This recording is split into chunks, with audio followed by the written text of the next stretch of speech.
ভালো করে শুনেলেন মুসলমান, এ যেমন বিয়ে না করে ছেলের জন্য পীরের দরবারে দোয়া চাওয়াটা বাঞ্ছনীয় নয়, বাস্তব নয়, তেমনি কোন মুসলমান নবীর উম্মত বলে দাবি করবে, নামাজটা পড়বে না, হিংসা ছাড়বে না, হারাম ছাড়া খাবে না, দুনিয়ায় যত রকম খারাপ চোর দস্যু গুন্ডা বন্ডামি করে করে করে করে দুনিয়া চালাচ্ছে বাবা, এ বলে আমি নবীর উম্মত। এই ব্যক্তি যেমন বিয়ে না করে পীরের দরবারে ছেলে যাওয়াটা বিশেষ করে বাঞ্ছনীয় নয়। এই জগতে মুসলমান একদল আল্লাহর নবীর নীতি আদর্শ ভ্রষ্ট হয়ে যাবে, মানবে না। ওই মানুষটা যদি বলে আমি নবীর উম্মত, এ যেমন বিয়ে না করে ছেলের জন্য দোয়া চাওয়াটা বেকার। দুনিয়ার বুকে নামাজ নেই, কালাম নেই, শরীয়তের খোঁজ খবর নাই, এ খালি খালি শরীয়তের চিহ্ন রেখে ঘুরে বেড়ায়, এর মধ্যে শরীয়তের লেজ নাই। এই ব্যক্তি মানুষের কাছে বলে বেড়া আমি আখিরি নবীর উম্মত, এর বলাটাও বেকার। কি রাগ হচ্ছে নাকি আমার কথায়? বেকার। উম্মত হতে গেলে কি করতে হবে? আমার নবী তো মানুষের ভালোবেসেছে, ভালোবেসেছে। আবার পিয়ারা ভাইজানেরা, আবে জমজম কুয়া থেকে কিছু মানুষেরা পানি নিতে আসলেন বাইরে থেকে, বিদেশ থেকে। আল্লাহ রসুলের দরবারে বলেন, ইয়া রসুল আল্লাহ, হাবিব আল্লাহ, আজ কিছু মানুষ এসেছে আমাদের পানি নেওয়ার জন্য বহু দূর থেকে, তবে তারা অমুসলমান। আল্লাহ রসুল বললেন, এই বাবারা, তারা মুসলমান কি অমুসলমান ওটা কথা নয়, তারা মানুষ, তারা পানি দিতে হবে, পানির অপার নাম জীবন, ওদের পানিটা আগে দাও, তারপরে তোমরা লাও। ওরা অনেক দূর থেকে এসেছে, ওরা বাড়ি যাবে, সংসার আছে, ঘর আছে, পানিটা ওদের আগে দাও, তোমরা বাড়ির মানুষ পরে নেবে। এই মুসলমানরা বলছে, এই রসুলের ভালোবাসি কি করে, রসুল্লাহ আমাদের পানি আগে দিল না, ওদেরটা আগে দিচ্ছে, ভালোবাসে। চলো এই উমরের কাছে যাব, উমরের কাছে বিচারটা দেব। ও বাবাজি ভাইরা শুনেলেন, আল্লাহ নবীর কলেমা পড়া মানুষেরা ওমরের দরবারে গেলেন চারজন। ফারুক আজম বসে আছে, আসসালামু আলাইকা। ওয়া আলাইকুমুস সালাম। কি মনে করে? হুজুর আপনার দরবারে আসলাম একটা অভিযোগ দায়ের, মামলা দায়ের করতে, যেটা নবীর কাছে জানিয়েছিলাম, নবী তার উল্টো ফয়সালা করেছে, তাই আপনার কাছে আসলাম। এই শুনছেন তো, নবীর কাছে বিচার চেয়েছি, নবী তা করেনি, তাই আপনার কাছে এসেছি। ওমরকে চেনেন? ওমর যে রাস্তায় চলে শয়তান 40 দিন সেখানে চলে না, বলেন না সুবহানাল্লাহ।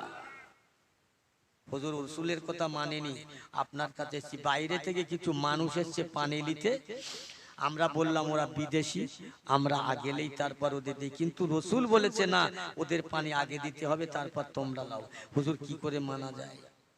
ওমরের গার পশমগুলো শিউরে উঠলেন। এরা আল্লাহর নবীর কথাটা অ্যাভয়েড করলেন, অমান্য করলেন। এরা মুসলমান থাকতে পারে না। এ ভাইরা, আমি ওমর তোমাদের বিচার করব, হক বিচার, ন্যায় বিচার। এবারে হযরত ওমরে ফারুক তলোয়ারটা এনে যেই না একজন আর গর্দানে কোপ দেয়, আর কয়েকজন দৌড়ে দৌড়ে রসুলের দরবারে হাজির হয়ে যায়। ইয়া রাসূলুল্লাহ, ইয়া হাবিবাল্লাহ, আপনার ওমরে ফারুক একটা মুসলমানকে হত্যা করলেন, দিবালোকে জবাই করলেন, বিচার করুন। রসুল আমার চোখ। দ্বিতীয়বার বললেন, হুজুর বিচার করুন। রসুল আমার চোখ। 3 দিনের মাথায় বলছে, হুজুর এত বড় একটা অন্যায় ওমর করলে বিচার হবে না। এই বাবার আমার ওমরকে ডেকে নিয়ে এসো। যাও ডেকে নিয়ে এসো। ওমরকে ডাকা হলো। ডাকার পরে বলছে, বাবা ওমর, একটা মুসলমান হত্যা করলে কেন, খুন করলে?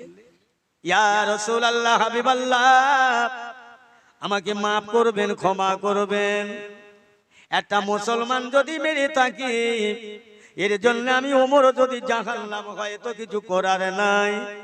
তবে ইয়া রাসূলুল্লাহ, আপনি রায় দিয়েছিলেন বিদেশিদের পানি আগে দাও, তারপরে তোমরা নাও। বলে হ্যাঁ।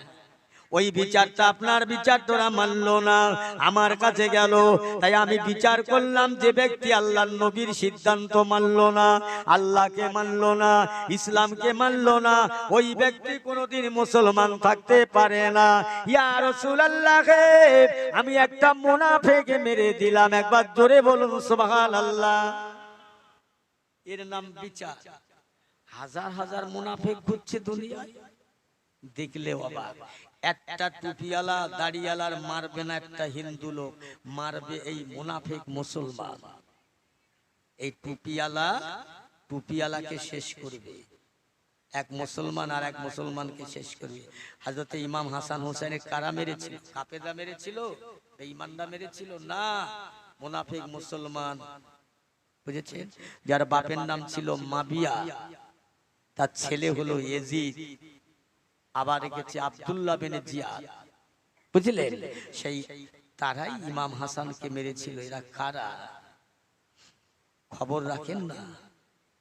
আল্লাহর কসম করে বলছি, এসো, ফিরে এসো, ডাইনি বাই করো না, এদিক ওদিক করো না, সঠিক পথের প্রতীক হও, সোজা পথের প্রতীক হয়ে যাও।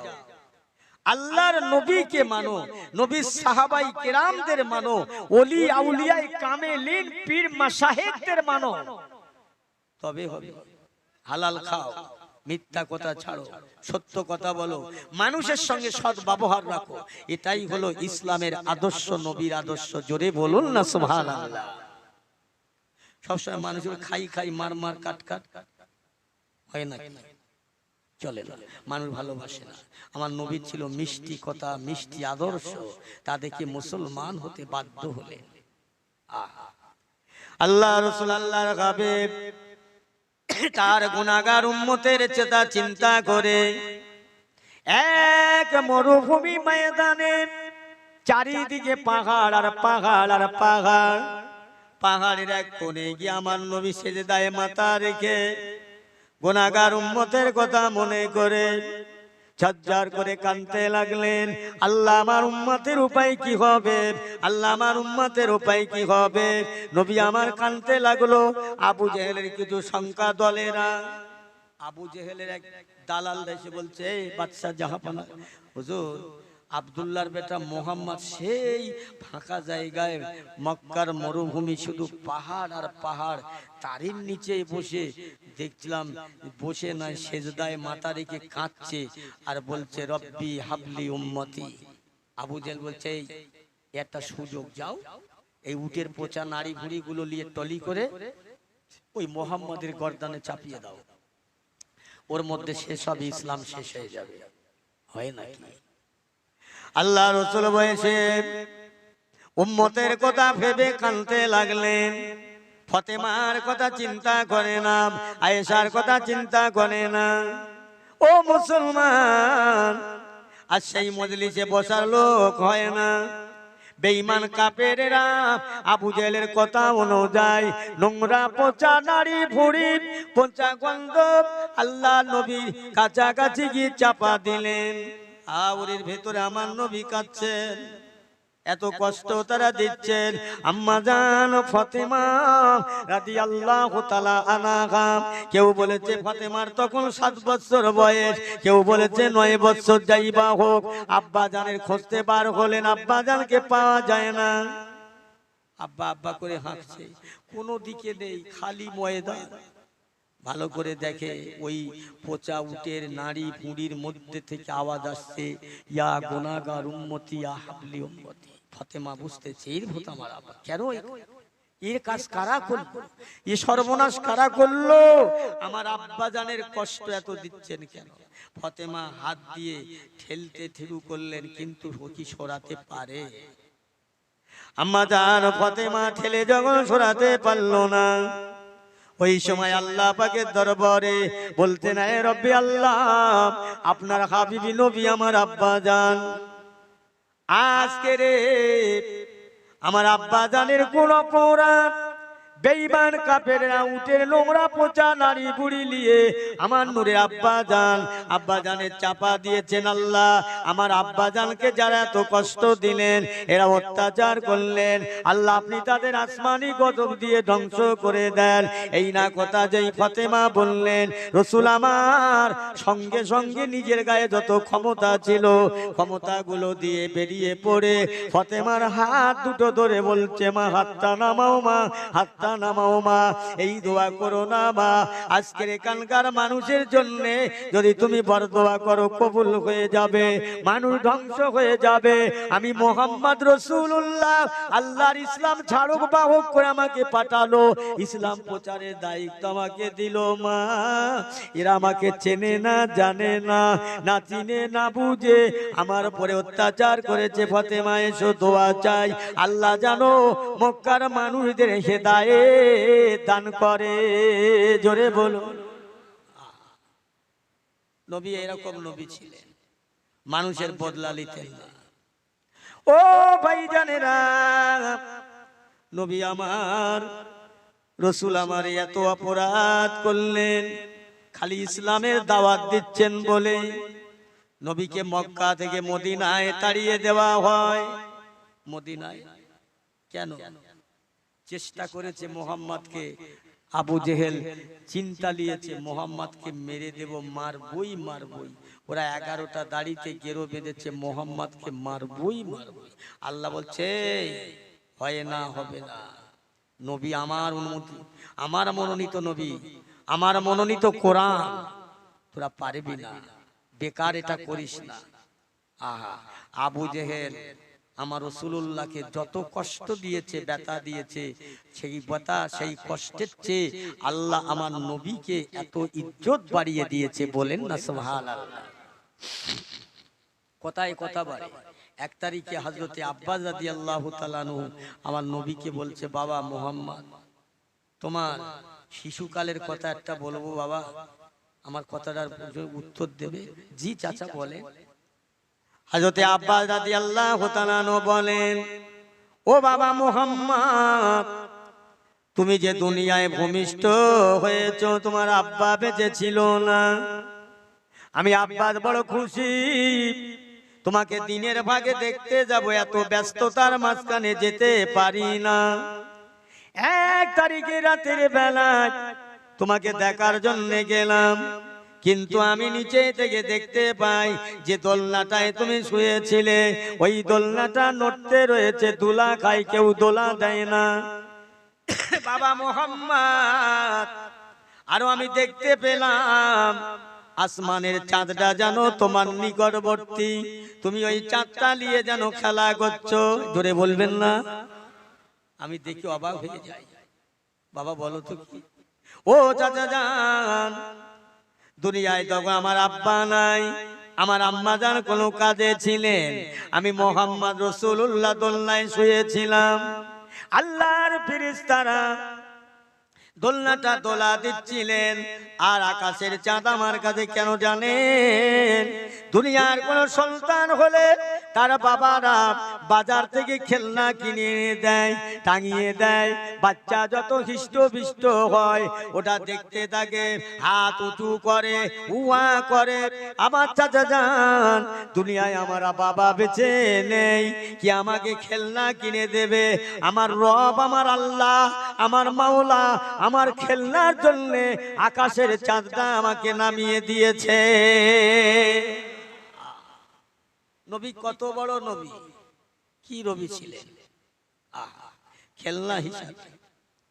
ও পিয়ারা ভাইরা, বাবাজিরা, আমার দোস্তেরা, আল্লাহ নবী দিন দুনিয়ার বাদশা 1 তারিখে কাবার দিক থেকে হেঁটে যাচ্ছেন। আবু জাহেল বলছে, মুহাম্মদ, সেদিন কি দয়া হলো জানে না? মুহাম্মদ ওদিকে যাচ্ছ কেন? ওদিক জঙ্গল, বাঘে খেয়ে ফেলবে, এসো আমি তোমাকে নিয়ে তোমার মায়ের কাছে পৌঁছে দেই। আল্লাহ নবীকে ঘোড়ার পিঠে তুলে নিলেন, পিছনে ঘোড়ার পিঠে তুলে পিছনে, আবু জেহেল সামনে। ও মুসলমান, ঘোড়ার জবান দিয়ে আওয়াজ হয়, ও বাচ্চা জাবানা, পিছনে যিনি বসে আছে সামনের দিকে দেন। আমি ঘোড়া চড়বো চলবো, নইলে এখানে আমাকে তুমি মারতে মারতে যদি মেরে দাও আমি মরে যাব, তবে রাসূলুল্লাহর বিয়াদবি করতে পারবো না। জোরে বলুন সুবহানাল্লাহ। কি হচ্ছে বলেন তো, আপনাদের কষ্ট হচ্ছে নাকি? বাবা ঘোড়া বলছে নামিয়ে দাও, সামনে বসাও, না তো তুমি নেমে যাও। আবু জেহেলের চিন্তা ভাবনা তবু আলাদা, মানে না। মুসলমান ইমানদার এবার আমার দয়ার নবীকে সামনে বসিয়ে নিলেন, ঘোড়ায় এক দৌড় মারলেন, একে দৌড়ে আমেনার কাছে পৌঁছে গেলেন। আবু জেহেল বলতে, চো আমেনা, তোমার মোহাম্মদের খবর কি রাখো না? সোজা জঙ্গলার দিকে চলে যাচ্ছিল, বাঘে খেয়ে ফেলতো, তাই আমি এনে তোমার কাছে দিলাম। আম্মা জান আমেনা কথাটা শুনে মুচকে হেসে ফেললেন। আমেনা, তুমি আমাকে পাগল মনে করো, আমার কথাটা শুনে হাসলেন? তুমি জানো আম্মা জান আমেনা বলো, বাদশা জাপানা, আপনি বললেন আমার কচি মোহাম্মদকে বাঘে খাবে। আচ্ছা আবু জেহেলের ধারণা বাঘে খাবে, আপনাদের কি ধারণা খাবে? এই সবাই বলেন খাবে। আবু জেহেলের ধারণা। আল্লাহ নবীর আম্মা জান আমিনা রাদিয়াল্লাহু তাআলা বলছেন, প্রতিটা রাত যেদিন থেকে আমার শিশু মোহাম্মদ আমার পেটে আমানত হয়ে গেল, সেই দিন থেকে প্রতিটা রাত জঙ্গলার বাঘ নয়, দুনিয়ার কোনো বাঘ, জঙ্গলের বাঘ নয়, আল্লাহর রহমতি বাঘ, কুদরতি বাঘ, তারা এসে ঘরের পাশে বলো, আমেনা তুমি বড় ভাগ্যবান, তোমার কপাল বড় চওড়া, তোমার পেটে এসেছে আল্লাহর বন্ধু রহমাতাল লিল আলামিন, একবার তুমি ফাঁকা এসো। আবু জেহেল গো প্রতিটা রাত্রিরে বাঘেরা আমার কদমে সালাম করে চলে যায়। তুমি বলছো বাঘে খাবে, তোমার ধারণা ঠিক না, উচিত না। আবু জেহেল আমার নবীকে বলেছিল, আরবের মানুষেরা জিজ্ঞেস করছেন আবু জেহেল, কে বাদশা তোমার ভাইপো মোহাম্মদ কিরাম লোক বলো তো? বলছে, জানিস আমার ভাইপোর মতো মানুষ ছেলে একটাও আরব রাষ্ট্রেও জন্মায়নি আর জন্মাবে না, এত ভালো। ভালো কথা, তখনই ভালো যে আমার নবী ইমানের দাওয়াত দিতে লাগলেন, ইসলামের দাওয়াত দিতে লাগলেন, আর ভালো না। আবু জেহেল বলছে এবার ওর মেরে দেবে। আগে বলেছিল এমন সন্তান আর জন্মাবে না। আবু জেহেলের কুমার লোক ডেকে নিয়ে বলছে, তো মোহাম্মদকে কি দেখছো? বলে মোহাম্মদ এত ভালো। তো বলছে তবে আর এর সঙ্গে যুদ্ধ করে বিগ্রহ করে সে কোনো মানে রাগারাগি না করে তো আমরা তো ধর্ম মেনে নিতে পারি। আবু জেহেল বলছে, জানিস ধর্ম মানতাম, আবু জেহেল মোহাম্মদকে মেনে নিতাম, কিন্তু মানতে পারবো না, মানলে আমার বাদশাহিত্ব চলে যাবে, আমার গদি চলে যাবে, আমার মসনাদ চলে যাবে। হ্যাঁ, এই জন্য মানি না। আমার নবী কোরআন তেলাওয়াত করে রাত্রিরে, আবু জেহেল, আবু লাহাব, উতবা, সাইবা সব চুরি চুরি করে গিয়ে কোরআন শোনে। বলুন না সুবহানাল্লাহ। নবীর পড়া কোরআন শোনে। ওরা ফিরে আসছে, দেখেছি উতবা, আবু জেহেল, এই তুমি এখানে কেন? এই তুই এখানে, চুপ চুপ চুপ, কারোর সঙ্গে বলবে না, চলো। এই জানিস এত ভালো লেগেছে না, বাড়ি বসতে পারি না, খবরদার যেন কাউকে বলবি না, কিন্তু এদিকে আমার নবীকে মেরে দেওয়ার পরিকল্পনা, আর রাতের অন্ধকারে গিয়ে কোরআন শোনে। এদের যেতে দেবে না, ওরা যাবে, বুঝলেন না? আবু জেহেল আমার রাসূলুল্লাহকে মেরে দেবে। কি করছেন জানেন? 30-40 ফুট মাটির একটা গর্ত গাড্ডা খুঁড়ে তার ভিতরে বিষাক্ত কাঁটা দিয়ে বিচন চাপা দিয়ে ঘরের একদম দরজায় চৌকাটের মাঝখানে। আর একজনকে বললেন, এই যাও আমার ভাইপো মোহাম্মদকে বলো যে তোমার চাচা আবু জেহেল বিচন সাপটা মরণাপন্ন অবস্থা, দেখবে যেই বলবে আমার ভাইপো দেরি করবে না, চলে আসবে, আর যেই এসে এই দরজায় পা দেবে পড়ে যাবে, আমরা উপর থেকে মাটি দিয়ে জাম করে জ্যান্ত করে মরে যাবে। ব্যাস, কি পরিকল্পনা! আহা, আল্লাহ রাসূল আল্লাহর হাবিবের দরবারে খবরটা পৌঁছে দিলেন। ইয়া রাসূলুল্লাহ, হাবিবাল্লাহ, আপনার চাচা আবু জেহেল আপনাকে ডেকেছে। দয়ার নবী, আমার মায়ার নবী, রহমতের নবী, রাহমাতাল লিল আলামিন। চাচা যান অসুস্থ, এই না শুনে পায়ে পায়ে পায়ে পায়ে যেতে লাগলেন। আল্লাহ পাক ফেরেশতা জিবরাইলকে ডাকে পাঠালেন, এই জিবরাইল যাও আমার বন্ধুর শুয়ে যাও, খবরদার হাত ধরে আমার নবীকে টানাটানি করবে না, হেসরা হেসরি করবে না, খেসাখেসি করবে না, আমার নবীর পিছন পিছন যাও, নবীকে জমি যাবে তোমরা যাবে, খবরদার আমার নবী যেন আবু জেহেলের পোটে পর্যন্ত না ওঠে। ও আমার পেয়ারা মুসলমান, মাশাআল্লাহ মাশাআল্লাহ আলহামদুলিল্লাহ, দরুদ শরীফ আল্লাহুম্মা।